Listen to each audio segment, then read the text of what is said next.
ជំរាបសួរបងប្អូនចាថ្ងៃនេះមកធ្វើសម្លការីចាខានស្លយើងដែរហើយវាយ៉ាងឃ្លានអញ្ចឹងក៏ទិញបន្លែប្លុកមកស្លអញ្ចឹងក្នុងការស្លការីហ្នឹងគឺខ្ញុំជ្រើសរើសយកឆ្អឹងជំនីជ្រូកហើយនឹងឈាមជ្រូកយកមកស្លចាជាដំបូងគឺខ្ញុំចាប់ដើមបើកភ្លើងបងប្អូនចាបន្ទាប់មកគឺខ្ញុំចាក់ខ្ទិះដើមចូលចាភាសាខ្ញុំប្រើខ្ទិះដូងអញ្ចឹងខ្ញុំកំណត់ខ្ទិះដូងតាមដងទៅបងប្អូនអាចដាក់ប្រេងឆាក៏បានដែរប៉ុន្តែខ្ញុំអត់ចង់ប្រើប្រេងឆាខ្ញុំប្រើខ្ទិះដូងដើមអញ្ចឹងខ្ញុំចាប់ដើមងាស់ចាចំពោះការរងាស់នេះដែរបងប្អូនអាចរងាស់បដាបងប្អូនកូរបដាក៏បានដើម្បីកុំឲ្យវាខ្លោចច្បាស់បងប្អូនព្រោះភេកដូងវាងាយនឹងខ្លោចអញ្ចឹងយើងចាប់ដើមរងាស់វាឲ្យកូរ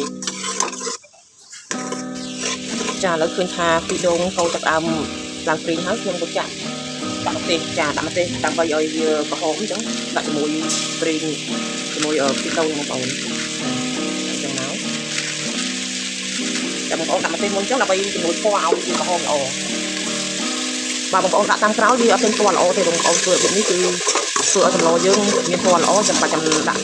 គ្រឿងក្រហមនោះក៏បានដែរព្រោះខ្ញុំល្អខ្ញុំសម្លដាក់ណាខ្ញុំដាក់តាមម្ទេសនោះទៅវាមានពណ៌ស្អាតអញ្ចឹងខ្ញុំដាក់គ្រឿងក្រហមនោះទេ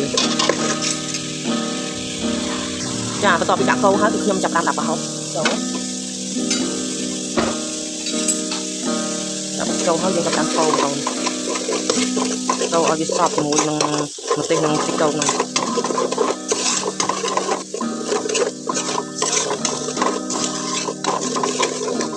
ចាប់តាមកូរសហើយយើងចាប់តាមដាក់ស្លឹកក្រូចសើចចាស្លឹកក្រូចសើចគល់ស្លឹកគ្រៃរំដេងរមៀតខ្ទឹមចាខ្ញុំដាក់ចូលមកទៅតាមកូរវាឲ្យវាឡើងឈ្ងុយចឹងបងប្អូនអាចមើលថាកូរហ្នឹងវាមើលទៅវាស្ងួតអញ្ចឹងដើម្បីកុំឲ្យស្ងួតបងប្អូនអាចចាក់ពីដើមមិនដែរនៅសល់ព្រោះមិនមកបានចាក់មកទុកញ៉ាំថែមសាច់មកវាខ្លោចចឹងបងចាក់ថែមបន្តិចទៅបងប្អូនអត់មាននៅសល់ទេបងប្អូនអាចដាក់ទី2ច្បាស់ឬក៏ដាក់ទឹកក៏បានដែរបងប្អូនចាចាប់តាមកូរចឹងមកចាបន្ទាប់មកទៀតគឺខ្ញុំដាក់ប៊ីចេងបងប្អូនចាដាក់ប៊ីចេងចាខ្ញុំដាក់ចំនួន3 កាព្រីចាបន្ទាប់មកទៀតគឺដាក់ស្ករចាស្ករនេះគឺស្ករត្នោតអញ្ចឹងស្ករត្នោតនេះបងប្អូនអាចដាក់ក្នុងទូទឹកកកនិយាយថាពណ៌គឺវាអត់មានប្រាជ្ញានៅតែសចឹងបងខ្ញុំទីពណ៌អាស្ករដុំបងប្អូនចាបន្ទាប់មកទៀតខ្ញុំដាក់អំបិលមកស្លាប់ព្រាព្រោះយ៉ាងខ្ញុំអត់ទៅញ៉ាំប្រាំទេគឺខ្ញុំញ៉ាំសាប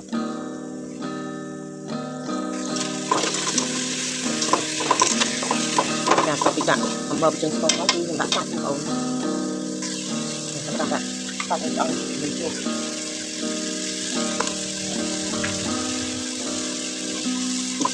ចាចំពោះឈាមគឺចាំដាក់តាមក្រោយពោះឈាមវាងាយទៅឆាប់ឆ្អិនបងប្អូនហើយចឹងចាំដាក់តាមក្រោយតែសាច់មកឲ្យវាចូលទីខំ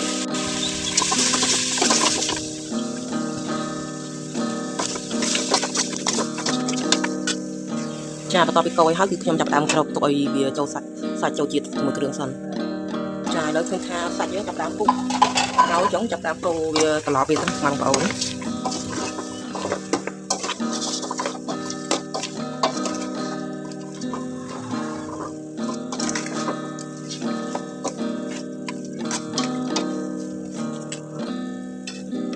ចាហើយសាច់ហ្នឹងក៏អត់តន់ឆ្អិនល្អដែរអញ្ចឹងវាអត់តន់ដាច់ទឹកល្អខ្ញុំបន្តគ្របវាបន្តទៀតឲ្យវាពុះឲ្យរៀងដាច់ទឹកសិន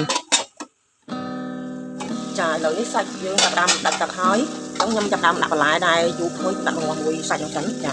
មានល្ពៅយើងការ៉ុតចាហើយយើងដាក់តែល្ពៅនិងការ៉ុតសិនទេ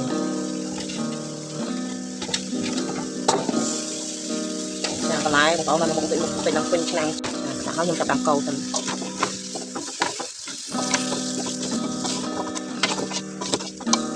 គ្រប់វាចូលជាតិសិនដែរចាឥឡូវឃើញថាបន្លែហ្នឹងចាប់ដើមហើយខ្ញុំចាប់ដើមដាក់ទីតាមទីគឺក៏អាចហៅថាទីចុងចូលបងប្អូន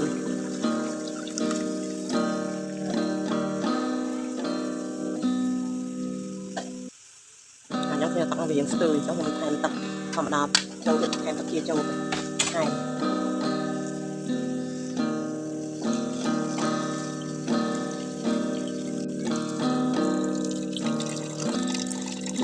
ដាក់ទឹកហើយខ្ញុំចាប់ដើមគ្របទុកឲ្យពុះម្សៅទៀតសិនចាឥឡូវឃើញថាសឡប់ហើយចាខ្ញុំដាក់បន្លែបន្តទៀតដែរដូចមានលក់ដាក់ចូលចាមានខ្ទឹមបារាំងហើយនិងកន្តែគួរ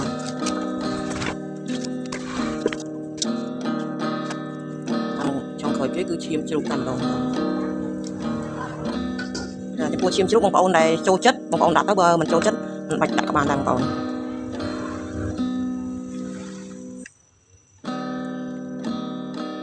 ចាហើយដល់ពីដាក់ហើយគឺខ្ញុំក្រោកភាសាទៀតឲ្យវាពុះមកតាទៀតបងប្អូនចាឥឡូវឃើញថាស្នូយើងចាប់ដើមពុះហើយបងប្អូន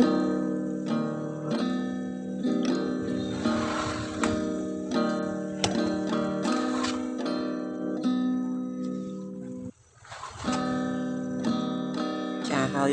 ពុះហើយគោមិនទាន់រួចដែរគឺនៅមកងឲ្យផុយបន្លាយតិចព្រោះថាស្លការីបើបន្លាយអត់ផុយគឺអត់ឆ្ងាញ់ទេតមកងឲ្យផុយបានឆ្ងាញ់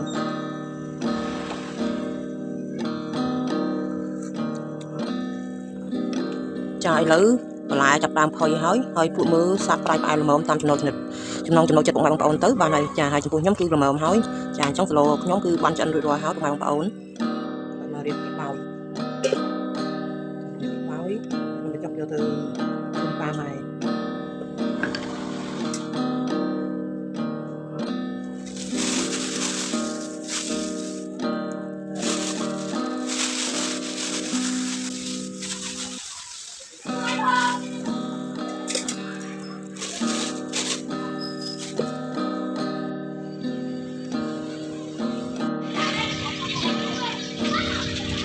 យកឲ្យតានឹងតាមប៉ាំងតាជី